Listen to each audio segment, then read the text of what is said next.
तलजारिंग पंचायत रे 3 दिनिया स्वास्थ्य परीक्षा शिविर अनुष्ठित होउछि। SR Indian Potash Limited project तरफरु यह कार्यक्रमटी चली। डॉक्टर टीम आनी स्वास्थ्य परीक्षा शिविर आयोजन होइछि। प्रोजेक्ट मुख्य दुर्गा प्रसाद द्विवेदी तत्वावधान में समस्त कार्य चली। आज प्रथम दिन में 220 जन पेसेंट आसी चिकित्सित होइछन्ति। तलजारिंग पंचायत सरपंच के सुनील कुमार तरफरु पंचायत ऑफिस खोला सहयोग करुछि। यह शिविर करने निमंते जूनागढ़ सामाजिक संघ लंकेश्वरी प्रेस क्लब समस्त सदस्य उक्त कार्यक्रम में योगदान करथिले।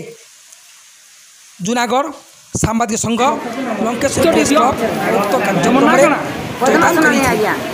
आदि तलजारिंग पंचायत रे आईपीएल तरफ आपण सब औषध पत्र सब दिया होती केते खुशी अछ? खुशी अछ। काना कहूछ बदमाश माने तलजारिंग